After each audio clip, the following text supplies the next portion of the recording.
So hello, and I'd like to welcome you to this field trip all about Tumbler Ridge, which is a UNESCO Global Geopark site, and the question, what makes it unique? I am Charles Helm. For Beatles fans, yes, that is Abbey Road, the winter version that you're seeing in front of you. And this might seem a little bit vain, but just so you know who I am and what I look like as I'm giving you this field trip. And let's dive right into it. This is Tumbler Ridge, according to Google Earth. That is Tumbler Ridge as it was in the early 1970s, courtesy of the Prince George Archives. This town was plonked down here in the middle of nowhere as part of the Northeast Coal Development Project. We are still British Columbia's youngest town and one of the youngest towns in Canada. So we're in eastern BC, up against the Alberta border, as you can see there, as we were trying to propose this geopark. That was the boundary. Tumbler Ridge is the only town in the geopark, and there are 5 provincial parks within the geopark boundary. Our community population about 2,200. The geopark size is pretty big for a geopark, 8,000 square kilometers, and there are more than 40 geosites accessed by a network of 100 kilometers of hiking trails. So there are basically 3 organizations which have led the charge with the geopark designation. The first is the Tumbler Ridge Museum Foundation, top left. The second is the Wolverine Nordic and Mountain Society, which is the trail builders, on the top right. And then of course that led to the creation of the Tumbler Ridge UNESCO Global Geopark. So what are global geoparks?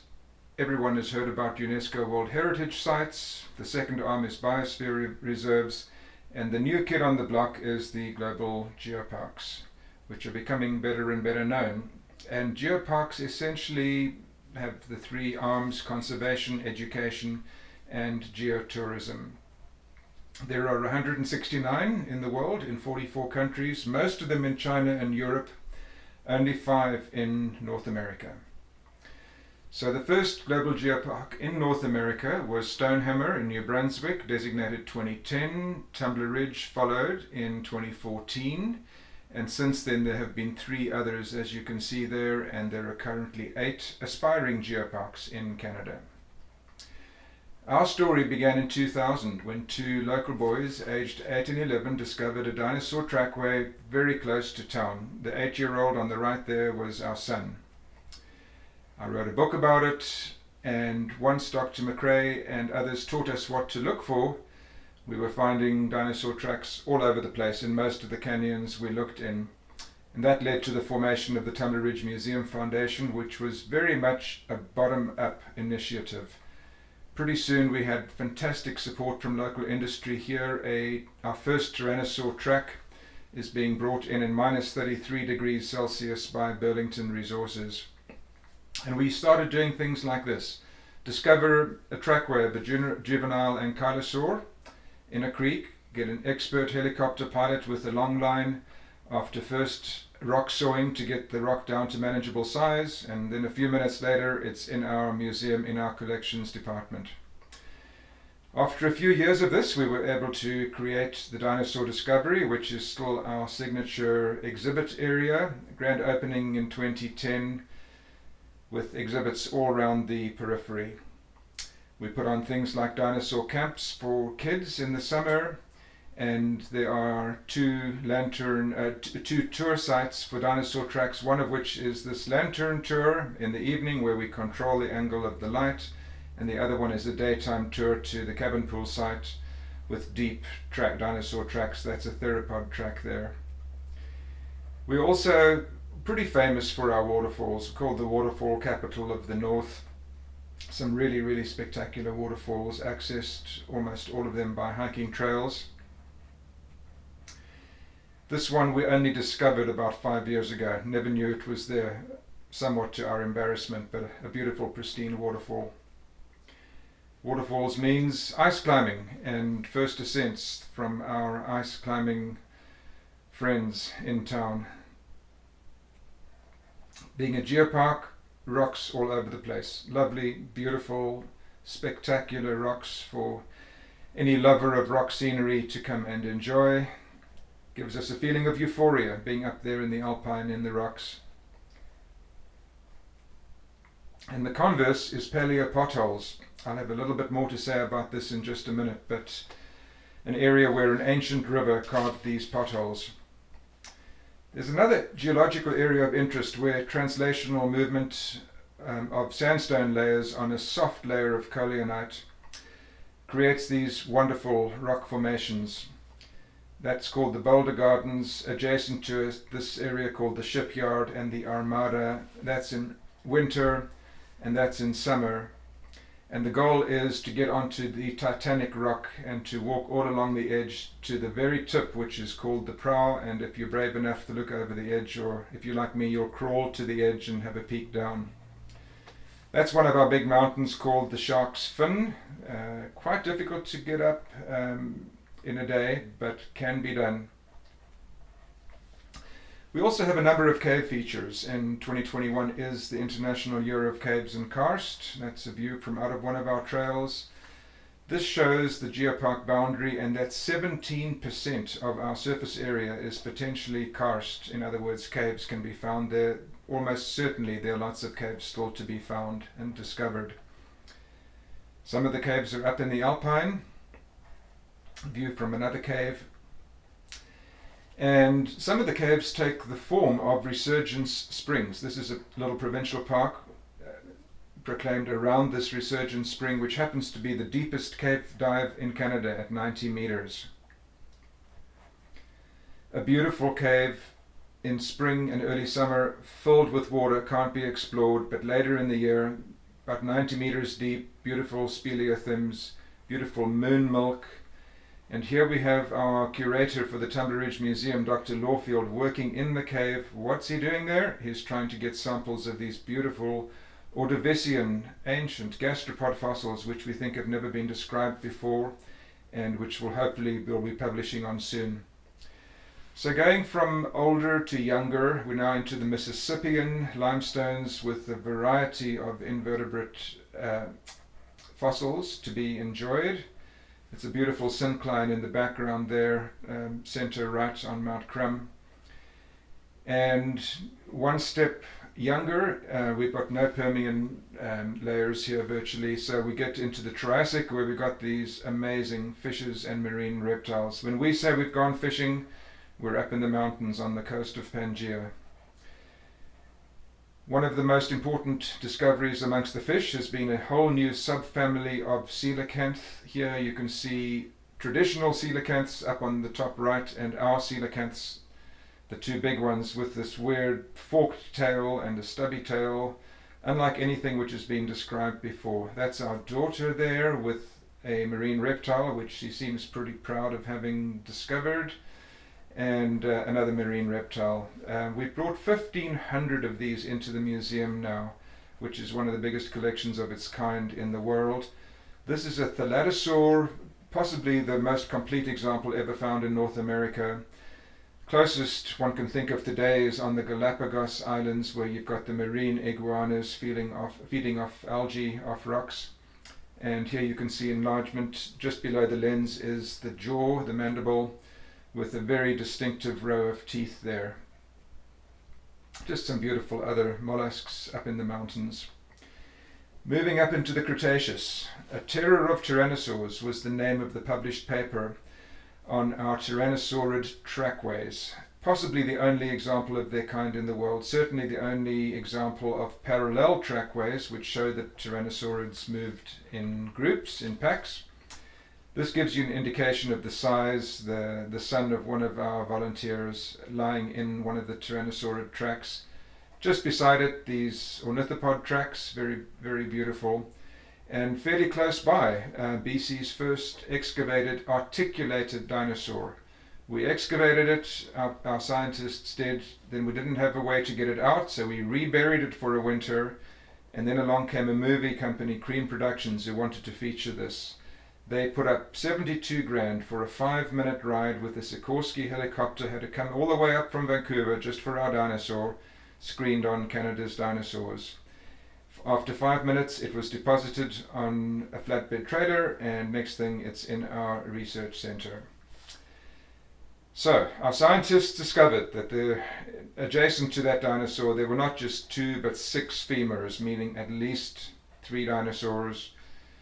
Concentration of bones getting thicker and denser as we go into the cliff. Probably a dinosaur bone bed. We're looking for funding to get it excavated. That's our daughter again. She discovered this Tyrannosaurid track.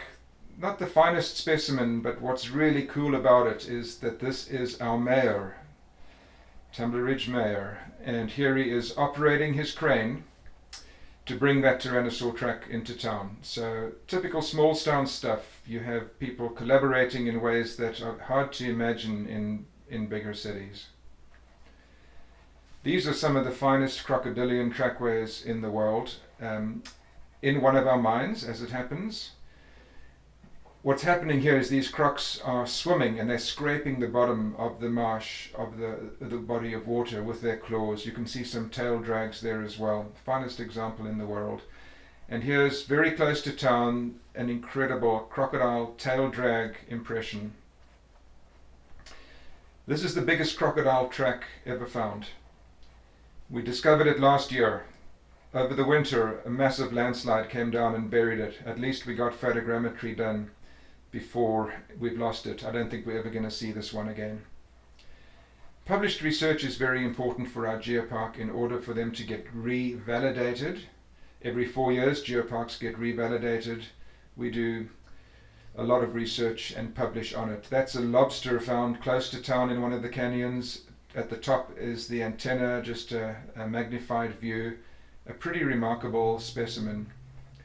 We've also got pleistocene, ice age stuff. So here we have a bison cranium that is being repatriated, and we've got our indigenous friends helping to celebrate this little ceremony to bring it back to town. That's a mammoth tusk, also on exhibit in our museum. So there you see a map of British Columbia. There you see where the fish and the reptiles occur. You can see where the tracks occur, and you can see 2 spots where bones have been found in BC. As a result of the work that's been done, this is what's happened. All of these have come to Tumbler Ridge. There are many other fossil sites on Vancouver Island, but for the mainland of British Columbia, which is the largest area obviously of the province, Tumbler Ridge is where the specimens now reside, which is a great honor for a community of 2,200 people. We have a fair amount of archaeology as well, and we cherish that history. There's a stone tool and an interesting tree carving. We celebrate that through murals and exhibits. And I mentioned earlier there was that pothole. Here's another pothole. We took our indigenous friends to this site. They said, this is oral history. We've known about potholes. No one remembers where they are. We think this is the site that's sacred to our ancestors. Very, very moving. And inside this one, that happens to have a slab on top of it, in center bottom there is a pile of 3 stones put one on top of the other. We have no idea if those were put there 10,000 years ago or 50 years ago. We have no way of knowing, but it's almost certainly by some indigenous inhabitant of the area sometime quite a ways back. We've got stone tools just outside this thing that have been discovered, and honestly, when I visited this site in the company of my indigenous friends, this was shivers down the spine stuff. Our written history goes back only 1 century. Before that, we were a blank space on the map, officially unexplored on the maps. And we've got these lovely black and white photographs dating back to 1914, the 1920s, etc., which we celebrate through our exhibits. In the late 1930s, there was an attempt to build a pass through the mountains. We've still got that old road trying to get grain from Alberta to the Pacific. The Second World War stopped it. And right now our economy is based on metallurgical coal, not thermal coal, metallurgical coal. We've got interesting wildlife, of course, and we have this thing called the Emperor's Challenge, 20 kilometers, the biggest off-road run in British Columbia. The field is capped at 1,000. We opened it up for entries 4 months before race day, and within 4 hours the 1,000 places are taken. Pretty remarkable. That's one of our heroes. 82 years old, completing the Emperor's Challenge. At the other end of the age spectrum, 3 teenagers having a great time on the Emperor's Challenge. This area has opportunities obviously for mountain biking and canoeing and things like that as well. Mountain running, here we're running on the edge training for the Emperor's Challenge, and some lovely hiking obviously. Different from Banff and Jasper, here you can get up on virtually any summit without technical gear. It's more of a hiking, rambling area than serious climbing.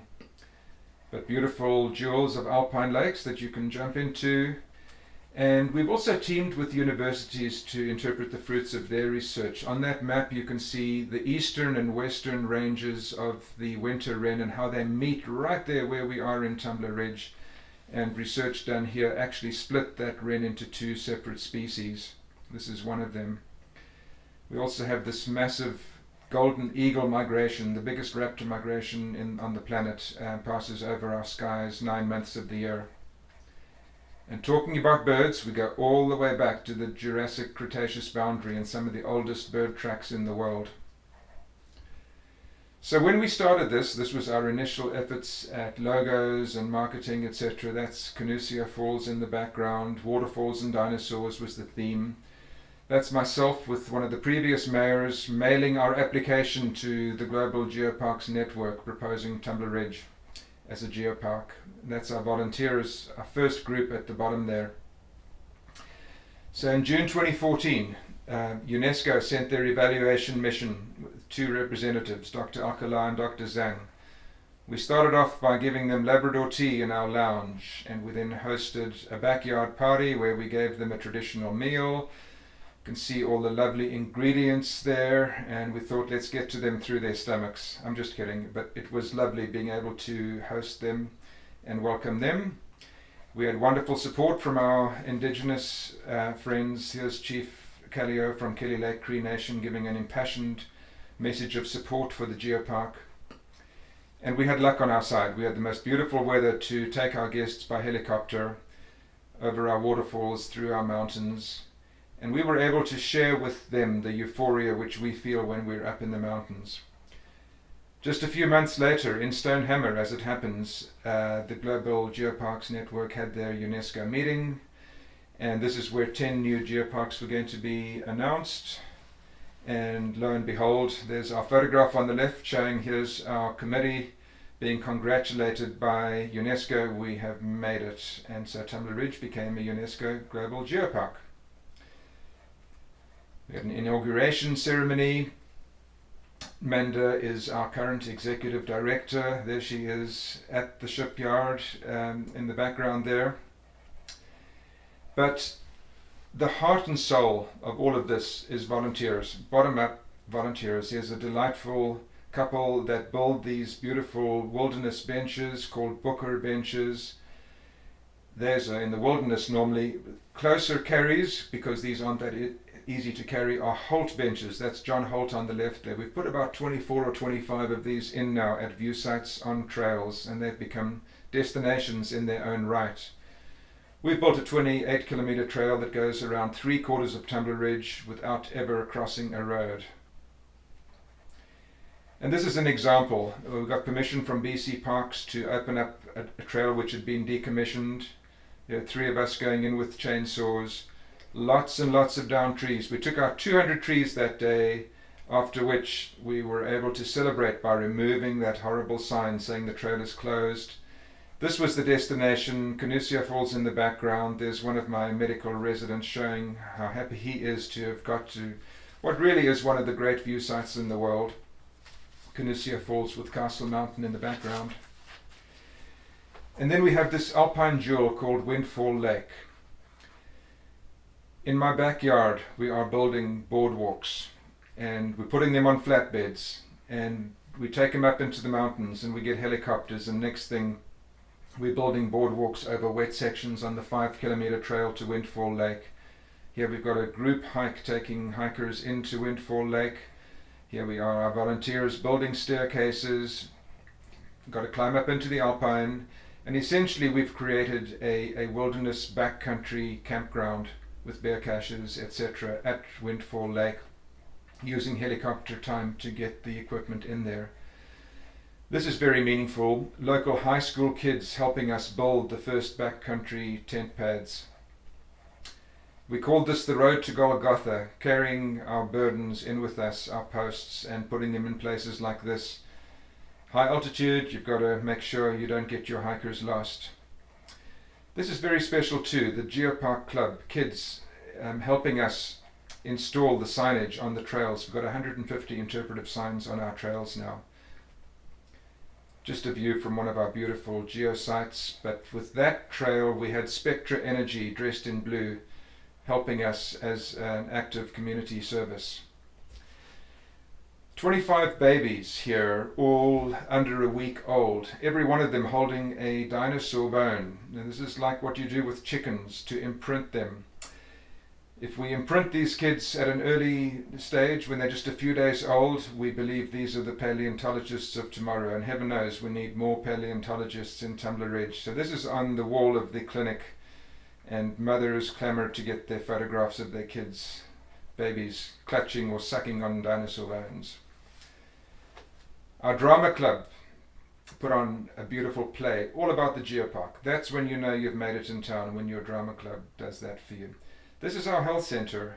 You come to our health centre, there's a message on the walls of the windows. There are about 25 of these showing our trails, the value of being active, the value of being active in the outdoors, etc. Some of the photographs I've shown you today form the walls of our health centre.